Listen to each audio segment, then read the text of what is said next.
அனைவருக்கும் எனது முதற்கண் வணக்கத்தை நான் தெரிவித்துக் கொள்கின்றேன்.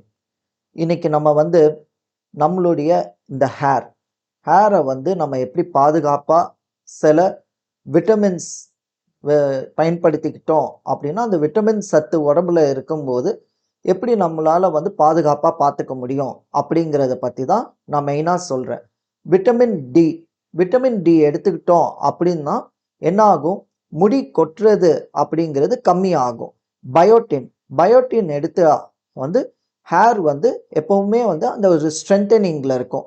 விட்டமின் சி எடுக்கும்போது என்ன ஆகும் அப்படின்னா நம்மளுடைய முடி என்னைக்குமே இந்த பொடுகு இதெல்லாம் டேமேஜ் ஆகாம இருக்கிறது.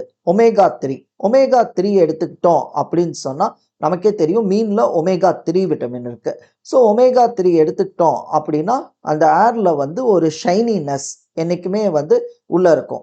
அயன் எடுத்துக்கிட்டோம் அப்படின்னா என்னைக்குமே அந்த அயன் சத்து நிறைந்த உணவு அதெல்லாம் எடுத்துக்கிட்டா ஏர் ரொம்ப தின் ஆகுறது தடுக்கப்படும்.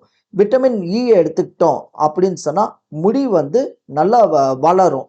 அதுக்கப்புறம் விட்டமின் பி டுவெல் எடுத்தோம் அப்படின்னா முடி கீழே விழும். அப்படியே கீழே விழுற நேரத்துல என்ன ஆகும்னா அது பிரேக் ஆகுறத விட்டமின் இ டோட்டலா தடுத்துரும்.